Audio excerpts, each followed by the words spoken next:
Saudações a vocês que acompanham este canal, sejam bem-vindos ao PL MMA número 146.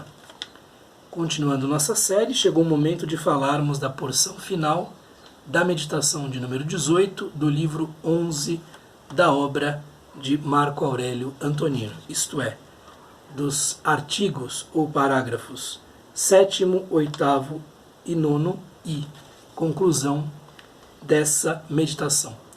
Como sempre, a tradução de referência é a de Dona Virgínia de Castro Almeida, que está em domínio público, e você poderá consultar o texto que será lido e discutido ao longo dos próximos minutos, também aqui na área de descrição do vídeo, onde ele é transcrito. Então vejamos o que Marco Aurélio tem a dizer de si para si, neste ponto das suas meditações.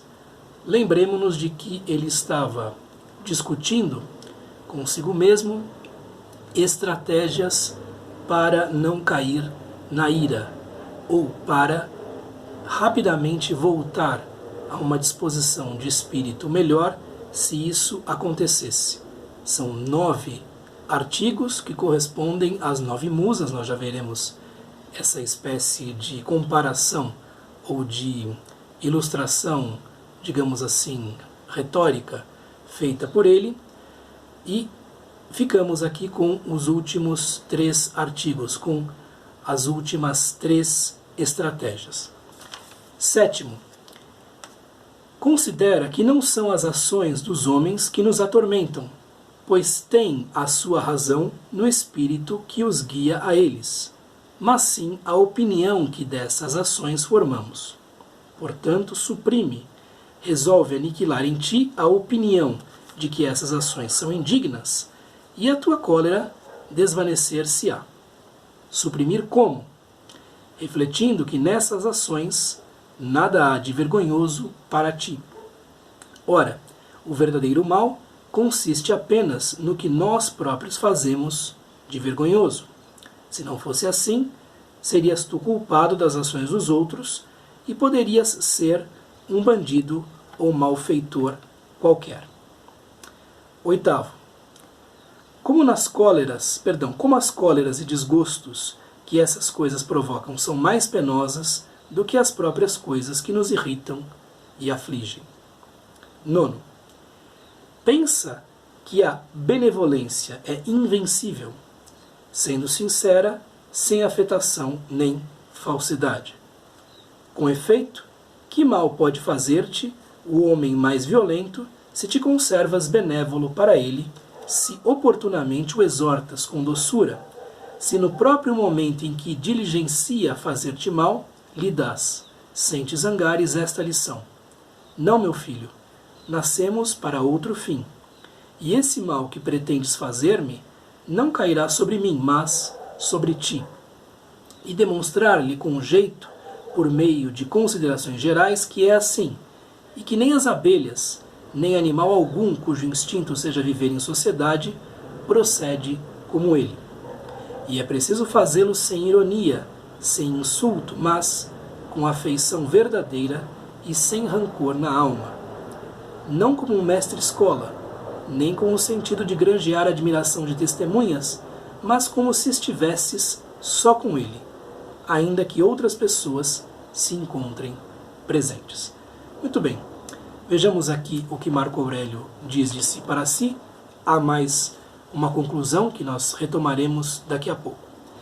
7º, considera que não são as ações dos homens que nos atormentam, não são elas que nos perturbam, não são elas que nos tiram do sério, e sim, como qualquer estoico dirá, o julgamento ou a opinião ou a noção que nós formamos a respeito dessas próprias ações.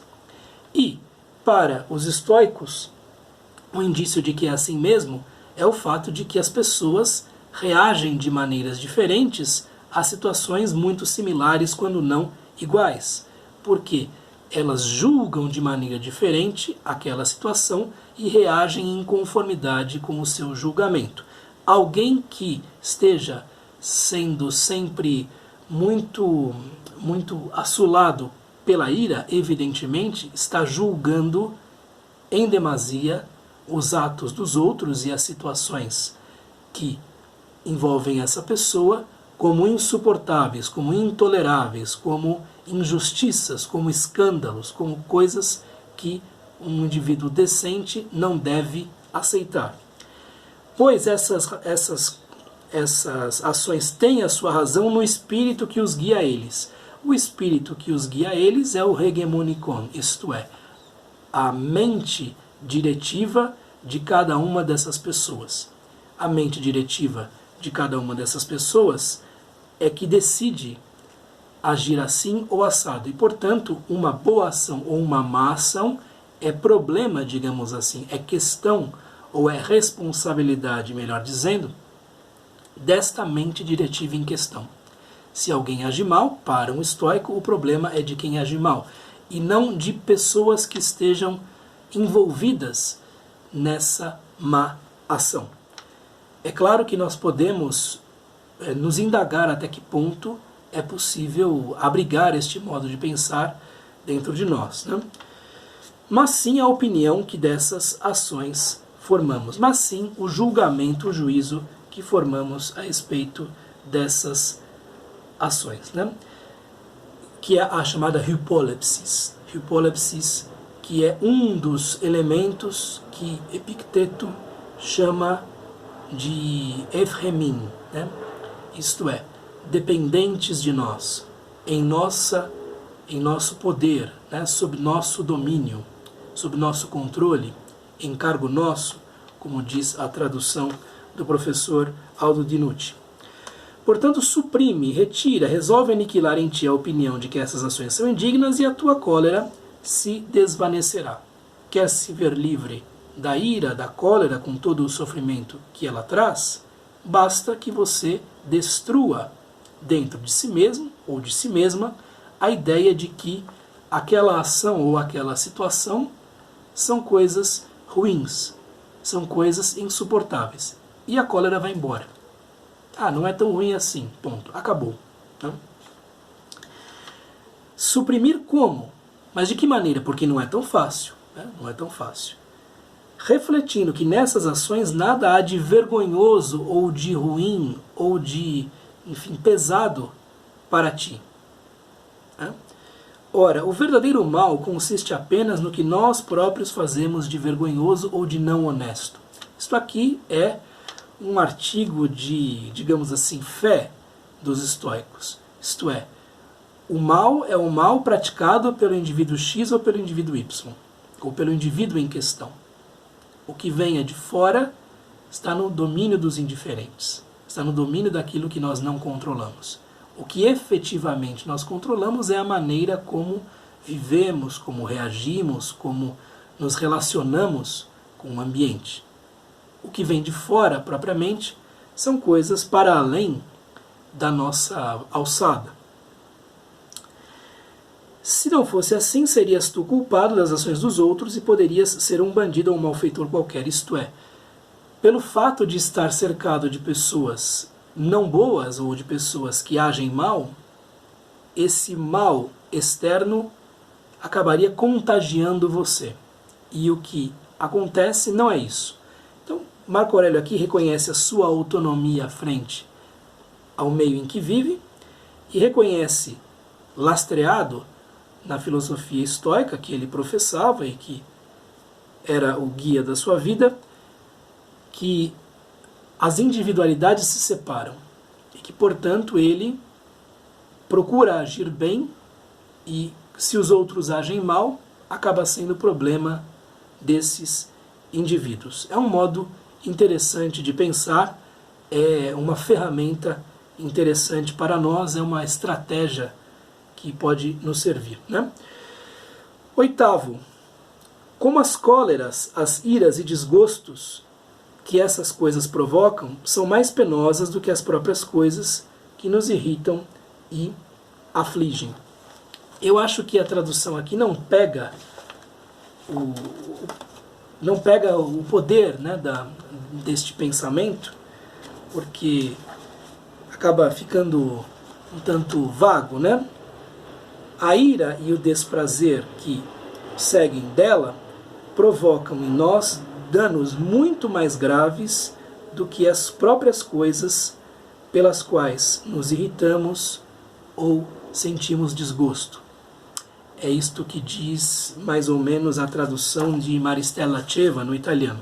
Isto é, se você está numa situação em que sente que sua ira está sendo desperta, sente que esta paixão se manifesta, ainda há algum tempo para sopesar as coisas e pensar que os efeitos, as consequências da sua ira são muito piores do que a situação em si.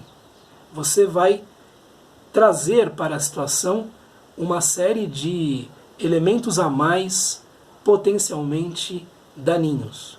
A coisa talvez já esteja ruim e você ainda se irritando e respondendo de maneira violenta pode torná-la pior, pode torná-la ainda mais caótica, ainda mais potencialmente ruim por meio do seu modo de agir. No caso de Marco Aurélio, sendo ele imperador de Roma, a ira do imperador, evidentemente, que tinha consequências muito piores do que qualquer coisa abaixo do próprio imperador. Então, aqui há um ponto de vista geral e um ponto de vista também particular, porque a ira do imperador é algo que é terrível, que deve ser sempre evitado. O nono ponto diz o seguinte: pensa que a benevolência, a eumeneia, é invencível, sendo sincera, sem afetação nem falsidade. Então aquele que age bem, aquele que tem boa vontade, aquele que é benevolente, acaba vencendo de uma maneira ou de outra qualquer obstáculo, acaba vencendo quaisquer barreiras.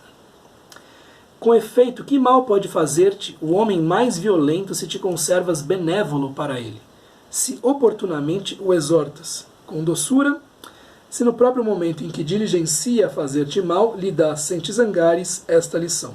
Então, mesmo aquele que é o mais antissocial, o mais violento, se do outro lado nota boa vontade, se do outro lado nota uma certa doçura, se do outro lado nota, enfim, uma benevolência, uma boa disposição, há uma nota de desconfiança que fica para essa pessoa, que pode modificá-la. E aqui Marco Aurélio diz, e nós já vimos em outro ponto, se for possível defraudar essa pessoa do seu ponto de vista, isto é, se for possível desmenti-la na sua maneira de pensar, se for possível ensinar alguma outra coisa para esse indivíduo, você pode, sem se zangar, dar uma lição para ele. Dizer, não, meu filho, não, meu querido. Meu querido quase sempre é algo irônico. Não, nascemos para outro fim, não para a destruição intrapessoal, não para a destruição um do outro. E esse mal que pretendes fazer-me não recairá sobre mim, mas sobre ti. Aqui há uma visão estoica que é interessante, ainda que nós não abracemos a filosofia como um todo, a de que o indivíduo que pratica uma ação ruim, uma ação violenta, antissocial, movida por inveja, por ressentimento e por aí vai, está na verdade destruindo a si próprio em primeiro lugar, está na verdade destruindo a sua própria humanidade, está na verdade não cumprindo a função para a qual a natureza o destinou. E portanto está se degradando, está se tornando, em outros termos, como nós vemos Marco Aurélio usar em outros pontos das meditações, um câncer dentro daquilo que existe. Portanto, o mal que é praticado também faz mal para o indivíduo que o pratica, também destrói esse indivíduo, também o desgasta. A crueldade é algo que acaba deteriorando a pessoa por dentro. E demonstrar-lhe com jeito, com tato, por meio de considerações gerais, que é assim. Então, quando isso é possível, faça-o É claro que isso é mais fácil para alguém que esteja na posição de imperador de Roma do que para indivíduos como nós, né? E que nem as abelhas, nem animal algum cujo instinto seja viver em sociedade procede como ele. As abelhas, como um modelo de comportamento social, nós já ouvimos em outros pontos desta obra trazer esta ideia. E é preciso fazer isso, fazê-lo sem ironia, né? Não de maneira altaneira, não de maneira, enfim, cheia de orgulho, né? Sem insulto, sem insultar essa pessoa, mas com afeição verdadeira e sem rancor na alma, sem ressentimento, sem se mostrar atingido por aquela tentativa de achaque, de ataque, de violência, né? Não como um mestre-escola, não como um professor que procura ensinar aos seus alunos, nem com o sentido de granjear a admiração de testemunhas, nem para fazer-se admirar, mas como se estivesses só com ele. Aqui, outra possibilidade é como se estivesse sozinho, né? Então, com aquela franqueza que se tem de si para si, ainda que outras pessoas se encontrem presentes. Então nós temos aqui o fim dos artigos. Mas a meditação continua com uma consideração geral. Lembra-te destes 9 princípios como de outros tantos presentes das musas, e comece enfim a ser homem enquanto vives. Evita cuidadosamente a irritação contra os teus semelhantes, e do mesmo modo evita lisonjeá-los. Estes 2 excessos são nocivos e contrários à sociedade. E nas tuas cóleras pensa que o arrebatamento não é viril, mas a doçura e a bondade, sendo mais humanas, também são mais viris. A quem pratica estas virtudes, pertence a força, o vigor e a coragem, e não aquele que se irrita e se deixa arrebatar. Pois quanto mais a atitude se aproxima da impassibilidade, mais se aproxima também da força. E se a aflição é sinal de fraqueza, a cólera também o é. Em ambos os casos, és ferido e capitulas. Então, lembre-se, Marco Aurélio, destes 9 princípios, ou dessas 9 estratégias, né, como presentes das próprias musas, que eram em número de 9. Né? E começa, enfim, a ser homem, e começa, enfim, a ser alguém digno de estar nesta terra, digno dos deuses, dos presentes que os próprios deuses trazem, né? Que é anthropos, portanto, ser humano, né? Enquanto vives, né? Então ele reconhece que falha na aplicação destes princípios, né? Evita cuidadosamente a irritação contra os teus semelhantes, o que nem sempre é muito fácil, reconheçamos, e do mesmo modo evita lisonjeá-los. Também evite um excesso oposto, um vício oposto, que é o de não ver os prováveis defeitos que eles trazem nas suas próprias ações, no seu próprio comportamento, que é lisonjeá-los, que é adulá-los, bajular essas pessoas, né? Estes 2 excessos são nocivos e contrários à sociedade. Tanto irritar-se, quanto não ver problema em nada do que fazem e simplesmente jogar confete na cabeça desses indivíduos, né? E nas tuas cóleras, e quando você se irritar, parece que era um problema que Marco Aurélio tinha, né, em que ele se debatia, pensa que o arrebatamento não é viril. Então o arrebatamento não é próprio de um homem do sexo masculino. Não é, aqui não é anthropos, é aner, né? Então não é viril. Não é a cólera que é viril. E aqui nós vamos ter Marco Aurélio trazendo um ponto de vista que nem sempre é o mais comum, né? Porque há uma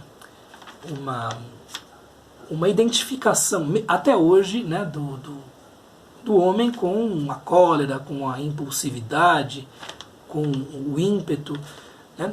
Mas aqui a doçura e a bondade, né, ser bom, ser cortês, procurar ser o mais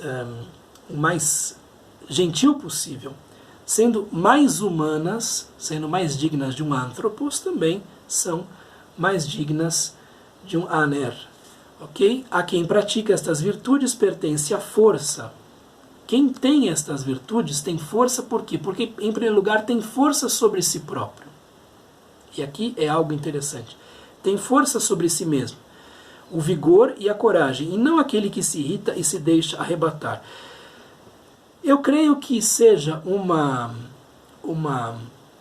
visão de todas as épocas, de todos os códigos de conduta de guerreiros de todas as épocas, a ideia de que o guerreiro, quando cumpre o seu papel, para, não se deixando contaminar pela ira e não se deixando contaminar pela sede de destruição que muitas vezes podem aparecer. Então, o guerreiro é alguém que tem uma certa medida do que deve fazer. Né? E o grande guerreiro, efetivamente, é aquele que respeita também a dignidade de quem está do outro lado. Né? Pois quanto mais a atitude se aproxima da impassibilidade, mais se aproxima da força. Então aqui a ideia de que força e impassibilidade são coisas intimamente ligadas, são coisas próximas. Né? E se a aflição é sinal de fraqueza, a cólera também o é. Em ambos os casos, és ferido e capitulas. Aqui nós temos Marco Aurélio falando de si, para lembrar-se de que a cólera, a ira, a irritação não são coisas viris, não são coisas que tornem um ser humano do sexo masculino mais próximo daquilo para o qual ele foi destinado por sua própria natureza. Pelo contrário, são coisas que bestializam esse ser humano, que o aproximam de bestas feras, de animais insaciáveis. Né?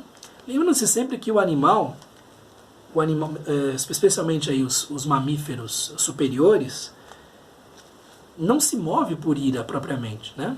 Ele se move pelo desejo de proteger a sua prole, pelo desejo de alimentar-se, ou de marcar território, ou de conseguir uma posição privilegiada dentro do seu grupo, ou para conseguir acasalar, e por aí vai, perpetuar os seus genes, e de modo nenhum por ira. Né?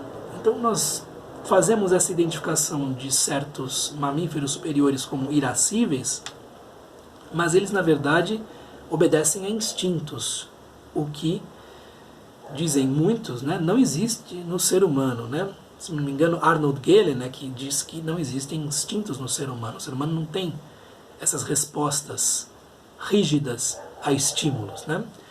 E, de certo, os estoicos concordariam com isso, porque há toda uma questão de uma elaboração mental sob a forma do julgamento, segundo os estoicos, que é o que motiva o ser humano, que é o que leva o ser humano a agir ou bem ou mal.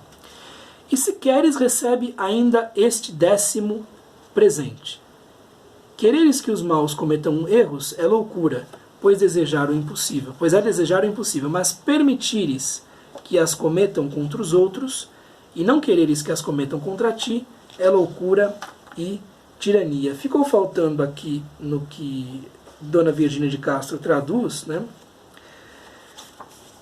Por parte do Musageta, isto é, por parte de Apolo, daquele que guia as musas. Né? Então, se queres, recebe ainda este 10º presente por parte do Musageta, por parte de Apolo. Então elas deram os 9 presentes e é o 10º presente do próprio Apolo. Desejar que os maus não sejam maus, desejar que os maus não cometam erros, não cometam faltas, é loucura. É o que eles farão. Por quê? Estão, por assim dizer, assim programados, ou se programaram dessa maneira. Né? Pois é desejar o impossível. Né? Desejar que não haja essas coisas é absurdo, é loucura, é um devaneio. Né? Mas permitires que as cometam contra os outros e não quereres que as cometam contra ti é loucura e tirania. né? Então, permitir que eles sejam assim, né? E ao mesmo tempo achar que eles não vão fazer isso contra você, também é loucura. Então aqui a ideia de que ele deve intervir para sustar esses maus comportamentos, o que ele deve agir contra esses indivíduos e jamais esperar que esses indivíduos não vão atingi-lo, né? Aparece aqui. Então, quando se diz que o estoicismo é só uma doutrina defensiva, só está interessado digamos assim, na sobrevivência da dignidade própria, da dignidade individual, partes como estas são negligenciadas, deixadas de lado. Por quê?